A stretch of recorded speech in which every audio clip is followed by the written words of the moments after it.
അമ്മേ, എനിക്കൊന്നും മനസ്സിലായില്ല. അമ്മ എന്താ ഉദ്ദേശിച്ചേ? ശ്രീലക്ഷ്മി സംശയത്തോടെ അവരോട് ചോദിച്ചു. നിങ്ങളുടെ കല്യാണം കഴിഞ്ഞിട്ട് എത്രയായി? ഒരു കുഞ്ഞിനെ പറ്റിയൊക്കെ ആലോചിക്കാനുള്ള സമയം എത്രയോ വൈകി. ഇന്നും കൂടെ ലച്ചു നിന്റെ അച്ഛൻ വിളിച്ചപ്പോൾ ഈ വിഷയം ചോദിച്ചതാ. അപ്പൊ ഞാൻ ആകെ എന്ത് പറയണമെന്ന അവസ്ഥയിലായിപ്പോയി. അമ്മേ, അമ്മ ഇത് എന്തറിഞ്ഞിട്ടാ? അച്ഛൻ ഓരോന്ന് പറഞ്ഞെന്ന് കരുതി ഓൾറെഡി ഞങ്ങളുടെ ലൈഫ് ആകെ അഴുകുഴാന്നിരിക്കുക. അമ്മയും കാണുന്നതല്ലേ, ഈ ഒരു കണ്ടീഷനിൽ ഒരു ബേബി ഒന്നും പോസിബിൾ അല്ല. ശ്രീലക്ഷ്മി തന്റെ അമ്മ ഉദ്ദേശിച്ച കാര്യം മനസ്സിലാക്കി പറഞ്ഞു. ആ, രാവിലെ ഞാൻ ഇക്കാര്യം അവനോട് ചോദിച്ചു. അതിന് അവൻ പറഞ്ഞ മറുപടി എന്നോട് പോയി ചെക്ക് ചെയ്യാനായിരുന്നു. ദേവയാനി അമ്മ ദേഷ്യത്തോടെ പറഞ്ഞു. ചുമ്മാ തമാശ പറഞ്ഞതാവും അമ്മേ. ഏതായാലും ബേബിയുടെ കാര്യത്തിൽ ആദ്യം ഞങ്ങളൊന്ന് സെറ്റിൽ ആവട്ടെ, എന്നിട്ട് ആലോചിക്കാതൊക്കെ. ശ്രീലക്ഷ്മി അവരെ സമാധാനിപ്പിച്ചു. ഇതൊക്കെ കേട്ട ഋഷിൻ ശ്രീലക്ഷ്മി തന്നെ മനസ്സിലാക്കിയതിൽ വല്ലാതെ സന്തോഷം തോന്നി. അവളെ പോയി ഒന്ന് മുറുകെ കെട്ടിപ്പിടിക്കണമെന്ന് അവൻ ആഗ്രഹിച്ചു. അവൻ ഒരു ചിരിയോടെ അവളെ നോക്കി നിന്നു. ശ്രീലു, ഇന്ന് അല്പം മുമ്പ് നിന്റെ മുത്തശ്ശി എന്നെ വിളിച്ചായിരുന്നു. മറ്റേ ത്രൈമീഡിയയുടെ മീറ്റിങ്ങിനെ പറ്റി നിന്നോട് സംസാരിക്കാൻ നാളെ മിക്കവാറും വിളിക്കും. ഋഷി പറഞ്ഞത് കേട്ട് ശ്രീലക്ഷ്മി ഒന്ന് നിശ്വസിച്ചു. അതവർ ആ സിദ്ധാർത്ഥിനെ ഏൽപ്പിച്ചോട്ടെ. താല്പര്യമില്ലാത്ത മട്ടിൽ അവൾ പറഞ്ഞു. നീ നെഗറ്റീവ് അടിക്കാതെ, ഇത് നിനക്കുള്ളതാ. എന്തായാലും നിന്നെ അവര് വിളിക്കും. അപ്പോ ചാടിക്കേറി ഒക്കെ പറയാതെ ശകലം ചാട ഇട്ടോണം, കേട്ടല്ലോ? ഋഷി പറഞ്ഞത് കേട്ട് ശ്രീലക്ഷ്മി ചിരിച്ചുകൊണ്ട് തലയാട്ടി. പിറ്റേന്ന് ശ്രീലക്ഷ്മി ഓഫീസിൽ പോയില്ല. എങ്കിലും ഋഷി അവന്റെ കമ്പനിയിലേക്ക് പോയി. ഇപ്പോഴത്തെ തന്റെ ജീവിതം അല്പം കൂടെ എളുപ്പമായ പോലെ തോന്നിയിരുന്നു ഋഷിക്ക്. ഓഫീസിലെ ചെയർമാൻ ആയിരുന്നെങ്കിലും അധികം സ്ട്രെസ്ഡ് ഉണ്ടാക്കാതെ നല്ലപോലെ അവനെ ഹെൽപ്പ് ചെയ്യുന്നുണ്ടായിരുന്നു നിഹാരിക. സർ, വർമാസിൽ നിന്നും താങ്കളെ കാണാൻ ഒരു ഓൾഡ് ലേഡി വന്നിട്ടുണ്ട്. ഓഫീസിൽ എത്തിയ പാടെ നിഹാരികയിൽ നിന്നും ഋഷി ആ ന്യൂസ് കേട്ട് പെട്ടെന്ന് CCTV ചെക്ക് ചെയ്തു. എന്താ സർ അവരോട് പറയേണ്ടത്? നിഹാരിക സംശയത്തോടെ ചോദിച്ചു. സേ ഹർ ഗെറ്റ് ലോസ്റ്റ്, ഋഷി പറഞ്ഞു.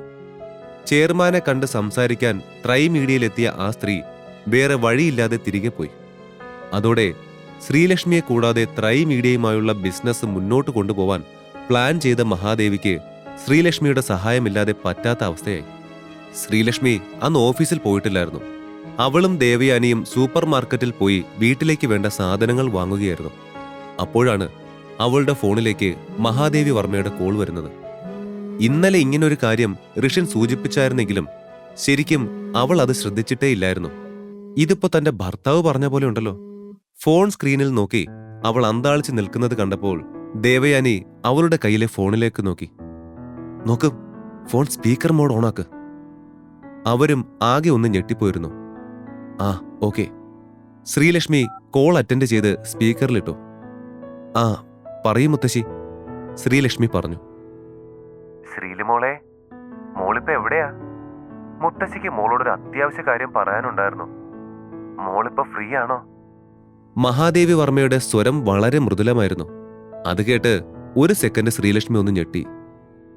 ഞാൻ ഇപ്പോൾ സൂപ്പർ മാർക്കറ്റിലാ. സാരല്ല, മുത്തശ്ശി പറഞ്ഞോളൂ. ശ്രീലക്ഷ്മി സംശയത്തോടെ തിരക്കി. ശ്രീലു, എനിക്ക് നിന്റെ ഒരു ചെറിയ സഹായം ആവശ്യമുണ്ട്. നിനക്ക് പറ്റില്ലേ? വളരെ സോഫ്റ്റായിട്ടായിരുന്നു അവരത് പറഞ്ഞത്. മുത്തശ്ശി എന്ത് സഹായമാണ് വേണ്ടതെന്ന് പറയാതെ ഞാൻ എന്തുത്തരം നൽകാനാ? ശ്രീലക്ഷ്മി ശാന്തമായ സ്വരത്തിൽ മഹാദേവിയോട് പറഞ്ഞു. അത് മോളെ, ത്രൈമീഡിയയുമായുള്ള നാളത്തെ ബിസിനസ് മീറ്റിന് വർമാസിന്റെ റെപ്രസെന്റേറ്റീവായി മോള് വേണം പോവാൻ. അത് മാത്രമല്ല, അവരുമായുള്ള കോൺട്രാക്ടിന്റെ എല്ലാ ചുമതലകളും മോള് തന്നെ കൈകാര്യം ചെയ്യുന്നതാവും നന്നാവുക. നാളത്തെ മീറ്റിംഗിൽ മോള് മസ്റ്റായിട്ടും പോണം. ആ ബിസിനസ് കോൺട്രാക്ട് നേടിയെടുത്ത മോള് തന്നെയാണ് ഇത് കൈകാര്യം ചെയ്യാനും എല്ലാം കൊണ്ടും നല്ലത്. സിദ്ധാർത്ഥിന്റെ പേര് അതിൽ കടന്നു വരാതെ വളരെ ശ്രദ്ധാപൂർവമായിരുന്നു അവർ സംസാരിച്ചത്. കഴിഞ്ഞ രാത്രി ഋഷിൻ തന്നോട് സൂചിപ്പിച്ചിരുന്നത് അവൾക്ക് ഓർമ്മ വന്നു. ഇറ്റ്സ് ഓക്കെ മുത്തശ്ശി, ഇതിന്റെയൊക്കെ ചുമതല നിങ്ങൾ സിദ്ധാർത്ഥിനെ ഏൽപ്പിച്ചതല്ലേ. ഈയൊരു കാര്യം എൻ്റെ അടുത്ത് ചോദിച്ചത് വെറും ഫോർമാലിറ്റിക്കാണെന്ന് എനിക്കറിയാം. എനിക്കിതിൽ ഇൻവോൾവ് ആവാൻ താല്പര്യമില്ല.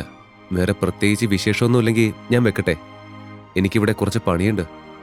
അതും പറഞ്ഞ് അവൾ കോള് ഡിസ്കണക്റ്റ് ആക്കി. എന്റെ പൊന്ന് ശ്രീലു, നീ എന്താ ഈ ചെയ്തേ? നിനക്ക് കൂടെ കൂടെ ഒട്ടും വിവരമില്ലാണ്ടാവാണോ? എന്ത് മണ്ടത്തിനാണ് നീ ഇപ്പൊ ചെയ്തത്? അമ്മ ഇങ്ങോട്ട് വന്ന് നിനക്കൊരു ഗോൾഡൻ ഓപ്പർച്യൂണിറ്റി തന്നിട്ട് നീ അത് തട്ടിക്കളഞ്ഞില്ലേ? ശോ ശ്രീലു, ഇന്നലെയല്ലേ ഇതേ അവസരം കൈവിട്ട് പോയെന്നും പറഞ്ഞ് നീ ടെൻഷൻ അടിച്ച് നടന്നത്. ഇന്നിപ്പോ ഇങ്ങോട്ട് ചോദിച്ചപ്പോ നിനക്ക് പറ്റില്ല. നിനക്ക് തലയ്ക്ക് ഓളം വല്ലതുണ്ടോ? ദേവയാനിക്ക് ശ്രീലക്ഷ്മി എടുത്തടിച്ച് പറഞ്ഞപ്പോൾ ദേഷ്യമാണ് തോന്നിയത്. അമ്മേ, ഇതൊരു സൂപ്പർ മാർക്കറ്റാണ്. എന്തിനാ ഇങ്ങനെ തൊണ്ടകീറി ഉച്ചത്തിൽ സംസാരിക്കുന്നേ? ഋഷിൻ പറഞ്ഞതുപോലെ സംഭവിച്ചതിൽ അവൾക്ക് അത്ഭുതം തോന്നി. അവൾ ഋഷിന് മെസ്സേജ് അയച്ചു. ഇതേ സമയം ത്രൈ മീഡിയയിൽ തന്റെ ക്യാബിനിലിരുന്ന് ലക്ഷ്മണനോട് സംസാരിക്കുകയായിരുന്നു ഋഷിൻ. സർ, ഇന്ന് ലഞ്ചിന് വരുമോ? ഞാനൊരു സ്പെഷ്യൽ ലഞ്ച് സാറിന് വേണ്ടി അറേഞ്ച് ചെയ്തിട്ടുണ്ട്. എന്തായാലും വരണം. ഞാൻ വരാം. പക്ഷേ താൻ എന്നെ സാർ എന്ന് വിളിക്കണ്ട, ഋഷിന്ന് വിളിച്ചാൽ മതി. ഈ സർ വിളിയിൽ വല്ലാത്തൊരു ഡിസ്റ്റൻസ് ഫീൽ ചെയ്യുന്നുണ്ട്. ഋഷി കെറുവോടെ പറഞ്ഞു. ഓക്കെ ഋഷി. മടിച്ച് മടിച്ച് അയാൾ ഋഷിയെ അങ്ങനെ വിളിച്ചു. ആ, ഇപ്പൊ ഓക്കെ. ഞാൻ നിന്റെ ബോസ് അല്ല, ഫ്രണ്ടാണ്. അതാ എനിക്ക് കംഫർട്ട്. ഇതും പറഞ്ഞ് അവൻ ഫോൺ എടുത്തപ്പോഴാണ് ശ്രീലക്ഷ്മിയുടെ മെസ്സേജ് കണ്ടത്. ഇന്നലെ പറഞ്ഞ പോലെ തന്നെ മുത്തശ്ശി എന്നെ വിളിച്ചായിരുന്നു. ത്രൈ മീഡിയയുമായുള്ള ബിസിനസ് ചുമതല ഏറ്റെടുക്കാൻ ആവശ്യപ്പെട്ടാണ് വിളിച്ചത്. ഞാൻ താല്പര്യമില്ലെന്ന് തറപ്പിച്ചു പറഞ്ഞു. അമ്മ എന്റെ കൂടെ ഉണ്ടായിരുന്നു. ഞാൻ വിഡ്ഢിത്തമാണ് കാണിച്ചതെന്ന് പറഞ്ഞ് അമ്മ എൻ്റെ അടുത്ത് ചൂടായി. പ്രശ്നമൊന്നുമില്ലല്ലോ അല്ലേ? I trust you. ഒന്നുമില്ലാതെ ഋഷി അങ്ങനെ പറയില്ലെന്ന് എനിക്കറിയാം. Love you. ഇതായിരുന്നു അവളുടെ മെസ്സേജ്. അതും വായിച്ച് അവൻ ഒരു കള്ള ചിരി ചിരിച്ച് അവൾക്കുള്ള റിപ്ലൈ ടൈപ്പ് ചെയ്തു. നീ ടെൻഷൻ ആവണ്ട. നമ്മൾ പറഞ്ഞ പോലെ മുത്തശ്ശി നിന്നെ വിളിച്ചല്ലോ. ഡെഫിനറ്റായും അവർ ഇതിലും നല്ല ഓഫർ നിനക്ക് നൽകും. അതുവരേക്കും നീ ക്ഷമയോടെ വെയിറ്റ് ചെയ്യുക. ഋഷി സമയം നോക്കി. 1 മണി കഴിഞ്ഞിരുന്നു. അവൻ കമ്പനിയിൽ നിന്നും പുറത്തേക്കിറങ്ങി സ്കൂട്ടർ എടുത്തു. ലക്ഷ്മണിന്റെ സ്പെഷ്യൽ ക്ഷണം അനുസരിച്ച് ഹോട്ടലിലേക്ക് ലഞ്ച് കഴിക്കാൻ ഇറങ്ങിയതായിരുന്നു ഋഷിൻ. ഹോട്ടലിൽ എത്തിയപ്പോൾ തന്നെയും കാത്ത് ലക്ഷ്മൺ നിൽക്കുന്നത് കണ്ടു. അവൻ ഋഷിനെ ഒന്ന് കെട്ടിപ്പിടിച്ച് അകത്തേക്ക് വെൽക്കം ചെയ്ത ശേഷം അവർ ലഞ്ച് കഴിക്കാനിരുന്നു. വെയിറ്റേഴ്സ് അവർക്കുള്ള ലഞ്ച് സെർവ് ചെയ്തു.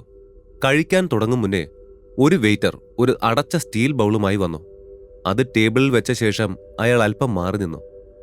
ലക്ഷ്മൺ ആ ബൗളിന്റെ അടപ്പ് തുറന്നു. ഒരു വെൽവെറ്റ് ബോക്സ് പുറത്തെടുത്ത് ഋഷിന് നേരെ നീട്ടി. ഋഷി, ഇതെന്റെ വക അഡ്വാൻസ് ബർത്ത്ഡേ ഗിഫ്റ്റാണ്. ഓ, എന്താണത്? ഇതൊരു മെഡിസിനാണ്. വളരെ റെയറായിട്ടുള്ള ഇത് എനിക്ക് കിട്ടിയിട്ട് 2 വർഷത്തോളായി. അതിന് ലക്ഷ്മൺ, എനിക്കിപ്പോ അസുഖമൊന്നുമില്ലല്ലോ. ഇതെന്തിനുള്ള മെഡിസിൻ ആണെന്നും നീ പറഞ്ഞില്ലല്ലോ. ഇത് ഹെൽത്ത് നന്നാവാനുള്ള മരുന്നാ. എന്നിട്ട് നീ എന്താ കഴിക്കാഞ്ഞേ? എനിക്ക് ആരോഗ്യക്കുറവൊന്നുമില്ല. പക്ഷേ ഋഷി, താനിപ്പോ വല്ലാതെ ക്ഷീണിച്ചിട്ടുണ്ട്. അതാ ഞാൻ നിനക്കിത് ഗിഫ്റ്റായിട്ട് തന്നത്. എന്തായാലും താങ്ക് യു. വാ, ഇരിക്ക്, നമുക്ക് ലഞ്ച് കഴിക്കാം, ഋഷി സൗമ്യമായി പറഞ്ഞു. ആ എന്നും പറഞ്ഞുകൊണ്ട് ലക്ഷ്മൺ അവനടുത്തിരുന്നു. കഴിക്കാനിരുന്നപ്പോൾ തന്നെ ലക്ഷ്മണിനൊരു അർജന്റ് കോൾ വന്നു. സോറി ഋഷി, എനിക്കൊരു അർജന്റ് മീറ്റിംഗ് ഉണ്ട്. കുഴപ്പമില്ലല്ലോ, ഞാൻ ഇറങ്ങിക്കോട്ടെ? ആ ലഞ്ചിൽ ഋഷിനെ തനിച്ചാക്കി പോകേണ്ടി വന്നതിൽ ക്ഷമാപണം നടത്തിക്കൊണ്ട് ചോദിച്ചു. Hey, no problem. I can understand your situation. നീ വിട്ടോ, ഞാൻ കഴിച്ചോളാം, ഋഷി പറഞ്ഞു. ഇങ്ങനെ നിന്നെ തനിച്ചാക്കി പോകേണ്ടി വരുമെന്ന് ഞാൻ വിചാരിച്ചില്ലായിരുന്നു. നമുക്ക് മറ്റൊരു ഡേ കാണാം, ബൈ, ഋഷിയോട് കൈ കാണിച്ച് പോകും മുൻപേ ലക്ഷ്മൺ പറഞ്ഞു. ഇതേ സമയം ശ്രീലക്ഷ്മി ഫോൺ എടുത്ത് നോക്കിയപ്പോൾ തന്റെ മെസ്സേജിന് ഋഷിൻ റിപ്ലൈ അയച്ചത് കണ്ടു. അവൾക്ക് വല്ലാത്ത ആശ്വാസം തോന്നി. ലഞ്ച് കഴിച്ച് അവൻ ലക്ഷ്മൺ തനിക്ക് സമ്മാനിച്ച പ്രീ ബർത്ത്ഡേ ഗിഫ്റ്റ് എടുത്ത് പോക്കറ്റിൽ വെച്ചു. ശേഷം ഋഷിൻ നേരെ വീട്ടിലേക്കാണ് പോയത്. അപ്പോഴും ശ്രീലക്ഷ്മിയും ദേവയാനിയും ഷോപ്പിംഗ് കഴിഞ്ഞ് മടങ്ങിയെത്തിയിട്ടില്ലായിരുന്നു. ഫ്രഷായി ഋഷി റൂമിൽ ചുമ്മാ ഇരുന്നപ്പോൾ ലക്ഷ്മൺ തന്ന ഗിഫ്റ്റിന്റെ കാര്യം അവൻ ഓർത്തു.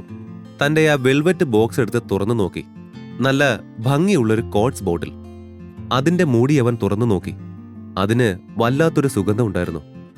ആ ഗന്ധം മുറിയിലാകെ പടർന്നു. അവൻ ആ കുപ്പിയിൽ നിന്നും ആ ടാബ്ലറ്റ്സ് എടുത്ത് കഴിച്ചു. വെള്ളമെടുത്ത് കുടിക്കും മുൻപേ ഗുളിക ഉരുകി തൊണ്ടയിൽ കയറിയതായി അവന് തോന്നി. എന്താ ഇത്? ഇനിയിപ്പോ എന്ത് സംഭവിക്കും? അവൻ കുറച്ചു നേരം നോക്കിയിരുന്നു. 10-15 മിനിറ്റ് കഴിഞ്ഞിട്ടും അവന് പ്രത്യേകിച്ചൊന്നും തോന്നിയില്ല. അയ്യേ, ഇതെന്താ? വൈറ്റമിൻ ടാബ്ലറ്റ് ആണെന്ന് തോന്നുന്നു. അവൻ എന്തൊരു തള്ളായിരുന്നു. ഋഷിൻ കണ്ണാടിയിൽ നോക്കി നിൽക്കുകയായിരുന്നു. പെട്ടെന്ന് അവന് വല്ലാതെ വയറ് വേദനിക്കാൻ തുടങ്ങി. മേലാകെ തണുപ്പ് പടരാൻ തുടങ്ങി. ശരീരം മൊത്തം വിറയ്ക്കാൻ തുടങ്ങി. അവൻ ബാലൻസ് കിട്ടാതെ തറയിലേക്ക് വീണു. അവന്റെ ശരീരം അപ്പോഴും വിറയ്ക്കുന്നുണ്ടായിരുന്നു. പതിയെ അവന്റെ ചലനം നിലച്ചു. അവന്റെ ബോധം മറഞ്ഞു. ഋഷിയുടെ ജീവിതം മുഴുവനായി തന്നെ അറിയാം ഇനി പോക്കറ്റ് FM-ലൂടെ.